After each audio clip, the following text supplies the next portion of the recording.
We were at the White House a couple of months ago, and they handed us that binder that said it was Epstein file, and we didn't have a chance to really look at it. And people are taking pictures of it. They trotted us out right in front of the press pool, which I didn't appreciate. They're taking pictures of us, and they try to make it like we were trying to float something out there that we had something that nobody had. Once we looked at it, we realized we didn't have anything that anybody else didn't already have. And then I was on Newsmax 2 or 3 times that evening saying the same thing, like they didn't give us anything. And I think the mainstream media, the legacy media, is truly dead. I mean, MSNBC and CNN, they can't get... Well, my friend Brianna Morello, she just got a message from CNN.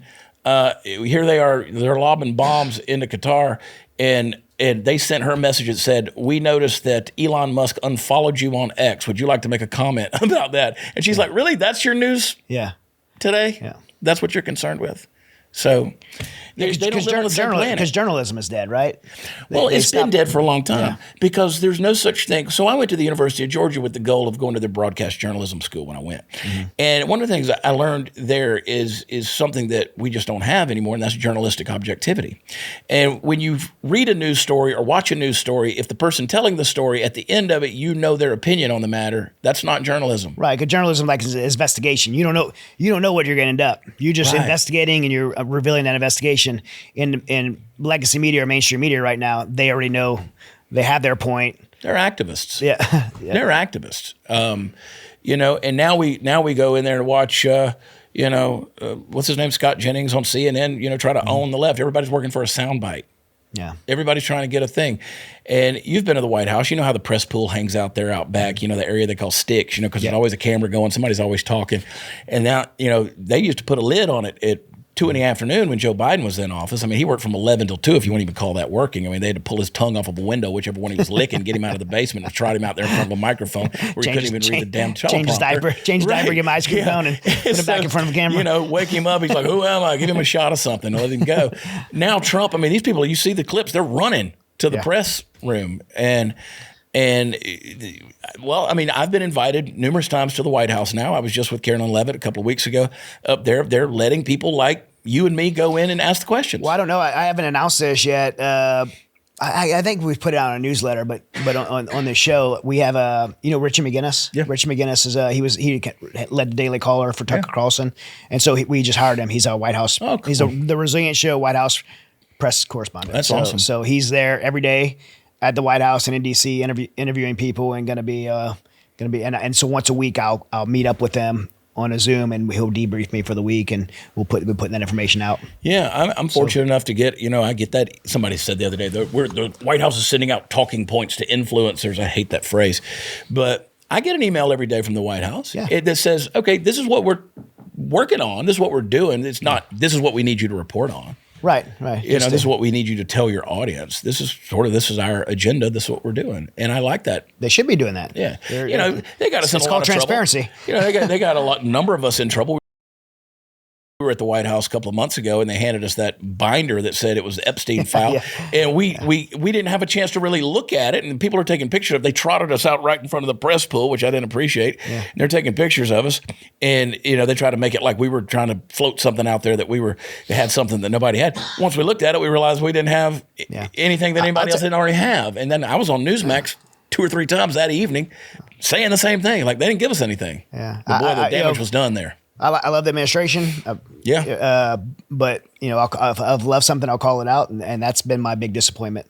A major disappointment with me is the Epstein list. And I have been a student of that deal for a long time. I don't care what's in it. I don't care who's in it. I don't care if it destroys the economy. We'll rebuild it. Burn it down. If it pulls the thread that unravels the entire fabric of society, I'm willing to start over. Yeah. If that's what it reveals. Burn it down. We'll start over with decency. Yeah. It has to be. We have to.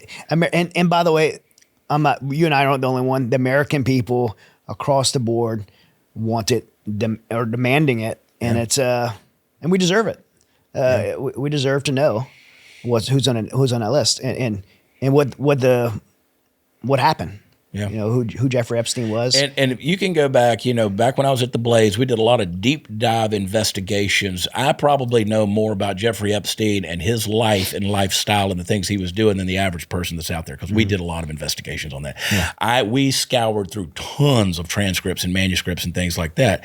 So I don't take any of that stuff lightly. And you're right. If it unravels everything we know, so be it. That we've considered a safe space in this country, so be it. Yeah. If it exposes Mossad, the CIA, every congressperson that's up there, even if it's Donald Trump, it needs to be exposed. Yeah, we need to know. Yeah. What do you think? Do you think it's going to happen? You think they're going to do it? No, I don't think it exists. Unfortunately, I don't think it exists. I think there are some things that exist. There might be some videos that are out there, but I think the thing's been destroyed. I think they've ripped it from existence. And we say they. Who would be the they? Well, the easy target would say the Biden administration, maybe. Mm-hmm. It disappoints me. Pam Bondi was the attorney general in Florida whenever that trial was going on with Jeffrey Epstein and Ghislaine Maxwell. She, of all people, should know about that. I mean, Ghislaine Maxwell, she's in prison right now. Where are the Johns? If she's got convicted on 11 counts, and who are the victims? Yeah. Who is she providing these services to? Yeah. And then, her father was, he died of a heart attack and fell off of his boat. Sure. I mean, we know about those Mossad connections and stuff like that. People say, well, I think they were Mossad. I don't have a problem believing that at all. Yeah. I mean, what intelligence agency wouldn't value that type of information if they could control a person in power because we got you? Yeah. We got you. Yeah, I believe. I don't want to live in that world. Yeah. I don't want that to be true. Mm-hmm. But a critical thinking, because again, my first step of critical thinking, we talked about this earlier. My first rule of thumb with critical thinking, my audience hears it all the time, is you got to ask yourself, how am I wrong? Mm-hmm. How am I wrong? I can think about all this stuff all day long, but there's no such thing as a vacuum in nature, and the media tells you only so much information. The government releases only so much information, and then it's left with an information vacuum. Now we've got questions and thoughts and considerations and all these things. They rush to fill it. That's where our conspiracy theories come from. Mm-hmm. But we're not stupid people. No. By and large, you said most Americans, they love this country. Mm-hmm. They do know how to think for themselves.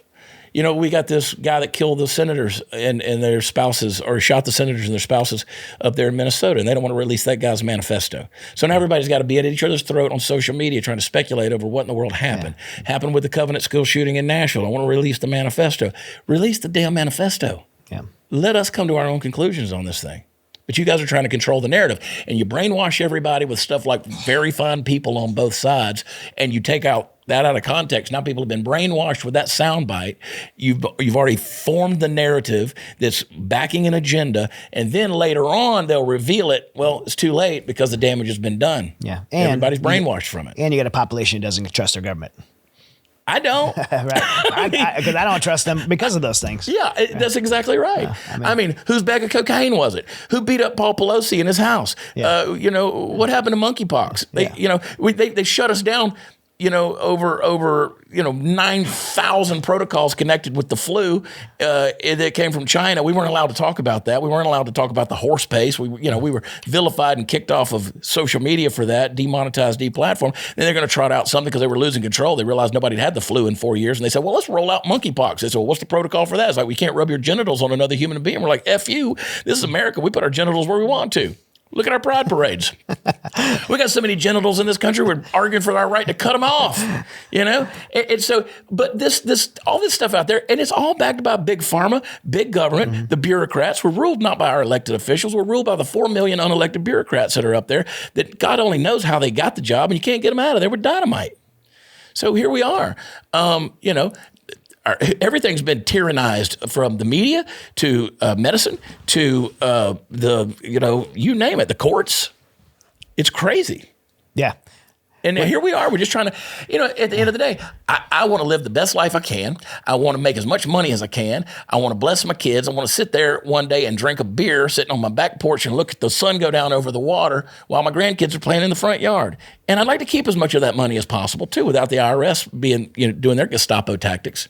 But yet we live in a world where Joe Biden hires 87,000 IRS agents, but there's only 7 agents in our country right now that are focused on the human trafficking situation that's going on. That's why Robert Kennedy said a few weeks ago, he said, it was the Department of Homeland Security that's been the enabler of all of this trafficking that's going on in our country. 100%. Yeah. He's right. He's right. So you got 7 agents that are focused on that. 7 agents in our you know, our world. I mean, it was very telling when Tim Tebow pulled out that graph and showed Sean Ryan a couple of weeks ago. How very telling and how bad these population centers, these bubbles of trafficking that are going on of our children. Yeah, when you have 7 agents, you can't deny complicit. You're complicit. No. Yeah. So, no, I don't trust them. Yeah. Same here. They don't like me. And I'm like, you know what? Taxation is theft. Everybody knows that. You know, I stay in a fight with these guys because I'm like, you know, I at the end of the year, you know how it is. I get 200 1099s at the end of the year because I'm self-employed. I go out and I speak at all these different deals. I'm like trying to keep up with that, pull a CPA's hair out. And I'm at a point where I'm like, screw them. Take me to jail. What are we doing anymore?